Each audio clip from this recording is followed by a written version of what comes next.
I mean, like, I just don't know what I would do with my future if I never have a family. Like, I don't know what would we it just be but me again, and I you never and said moms. that.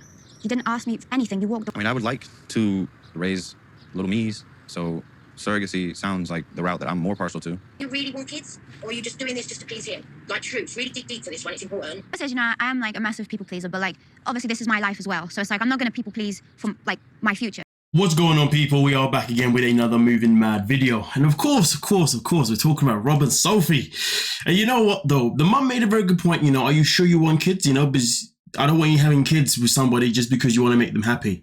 You know, Sophie makes the very good point of, listen, like, at the end of the day, ever since I had my surgery, I always thought about my life without kids. So that's where my mind's always been at. But it's not the case I'm against having children.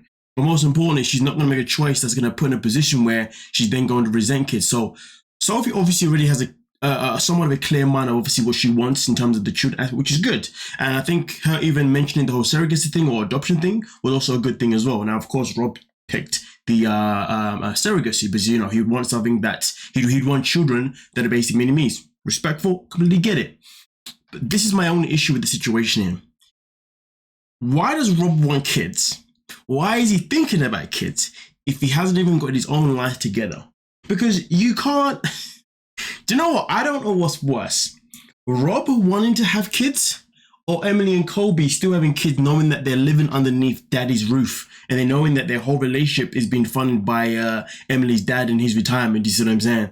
What is it, 3 kids now I think they're going to have and they're still living at his house and they still haven't moved out yet?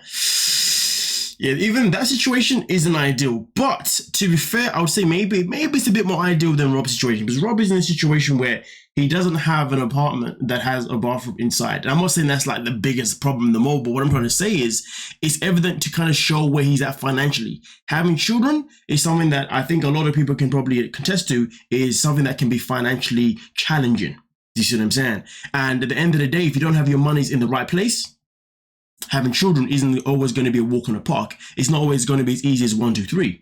And that is something that Rob seems to not be thinking about, which is quite interesting because you see, Sophie makes this point. She makes a very, very good point about this.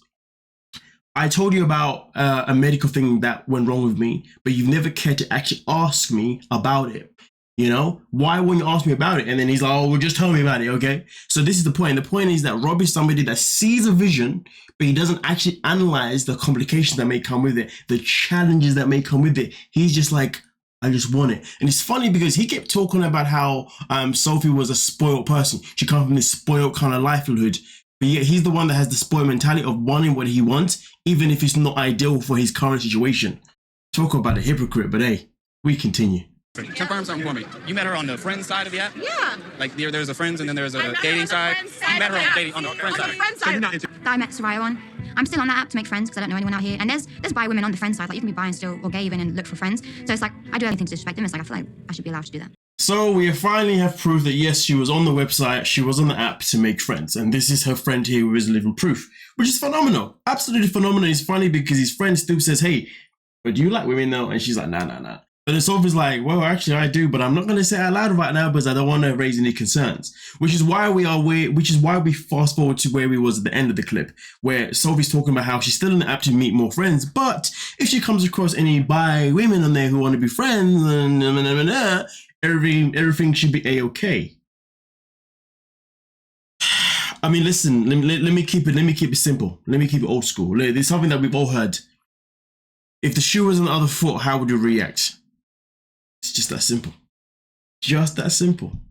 Sophie's a very interesting character. Very, very interesting character. I think for her, this is where she sees things.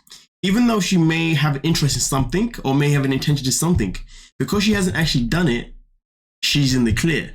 But because Rob has actually been caught doing some things, that's what makes him the bad guy. Which I guess makes sense. But if you've got the intention of being open to something else, why is that not just as bad? Because it means that intention is going to happen at some point. Do you know what I mean? It's not even a temptation, it's an intention. Temptation's different. Temptation's more like, you know, you're walking somewhere and you see a girl walk by, you're like, God damn, girl, I want to mind me some of you. That's temptation because, you know, there's a little bit of restraint behind it, you know what I'm saying? But then there's intention. Intention means, hey, girl, come here, what's going Intention. I'm actually intending to actually go and to approach that person. Two different things. The fact that she has those intentions, what makes it so different to what Rob has done so far, infidelity-wise? Lies said if the shoe was on the other foot, how would you react then, Sophie? Don't be a hypocrite now. Basically, he's been getting like disgusting videos from other women and like asking for just like nudes, and like the videos are disgusting and he's like entertaining it. And now be again, bro. I've been trying to be perfect, but I'm not perfect, man. I'm not. Like, I'm not perfect, but I'm definitely not trying to be with nobody else but you. The messages, even the ones that you didn't save, I've seen them, bro. So I don't care what you keep saying. It doesn't mean anything to me. You're just a liar. Getting pictures from another person that's not your partner and jacking off to them and watching all this disgusting stuff and requesting videos and having a fun time with some other partner, that's cheating. Some people might look at it as... But I guess when we talk about temptation and intention, Rob has already done the intentions.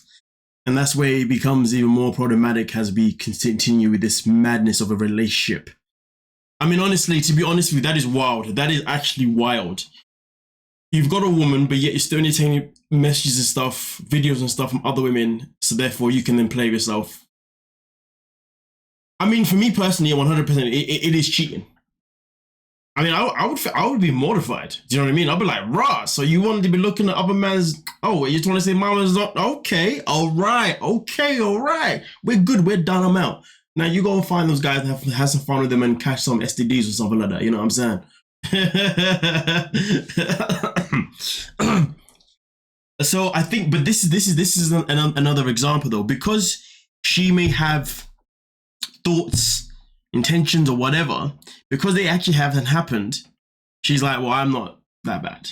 But because he's actually been doing things, what leg does he have to stand on? What leg does he have to stand on?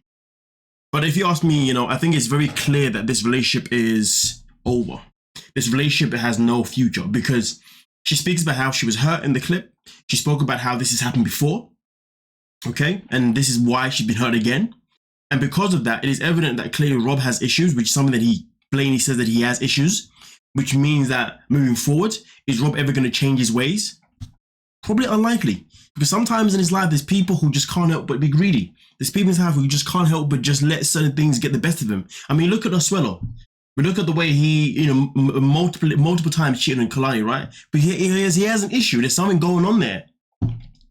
And we know that both of these guys aren't willing to confront it. They're both more than happy to complain and cry when the women don't want them or the women tells them off, but they'll go and do the same thing again and again anyway. So the best thing for Sophie to do would be to do what? It would be to leave, to bounce. Forget about him.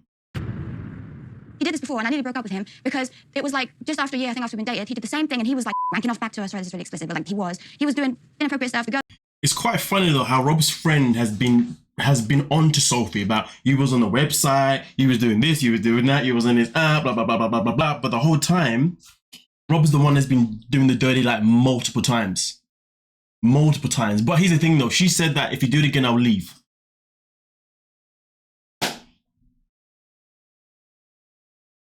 I hope you do leave, because boy, if you don't leave, then clearly it's gonna happen again and again and again.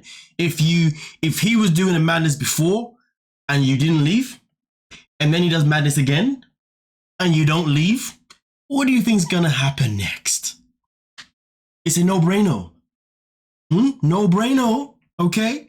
But we'll see, because right now it seems to me as if she's all talk rather than action. And if you ask me, that action needs to come into place. Otherwise, like I said before, he's going to do it again. That's it. Very trapped and very alone, and what he's done to me, it's like I'm hurt, but at the same time, it's like I don't have anywhere to go, and I don't really know what I'm supposed to do, and I just feel it's a very lonely feeling, and it's very difficult to process. It's not even that he's hurt me. It's that what am I supposed to do now?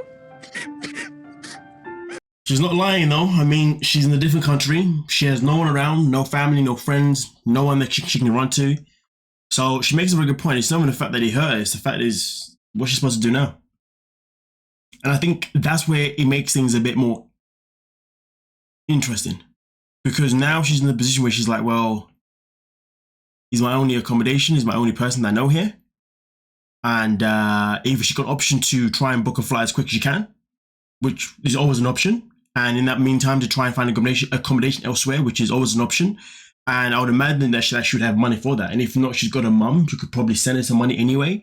So I think even though I understand where she's coming from, what she's saying, let's not be oblivious to the fact that there was 2 options for her to leave. Or she could stay for a bit longer. I mean, she doesn't have to leave. She could easily use her own money and then, you know, stay somewhere for a week, maybe 2 weeks, whatever, and then go back later on. And like I said before, she's still got her mum at home, and the mum could possibly send her money if she got the money to send her for her to be there for a bit longer, to obviously have a bit more of a good time, you know. So therefore, it's not a completely wasted trip. She doesn't have to necessarily, you know, put herself in a position where she's sticking with him. You know what I mean? So the options are there, but I can understand the feeling of the fact that you just feel so alone and abandoned, because she's at a stage right now where she's emotional, she's vulnerable, and all she wants is comfort. All she wants is a mum or a friend to be around to basically say, hey, it's going to be okay, give her a cuddle, all of them kind of stuff. So I do understand that 100%. But like I said before, this has happened once before, it's happened again. You give them another chance, it's going to happen again and again and again. And this goes back, this is another good point. Rob talks about how he wants to have a family, but yet he can't even be loyal to his woman. How can you say you want a family with this woman if you can't even be loyal to her? Fair enough, you may not be out there touching other women, but you're out here allowing other women to send you stuff. You know? Well, yeah. We'll leave it there. You guys let me know what you're thinking. We'll talk about it. Don't forget to like, subscribe, and of course, peace.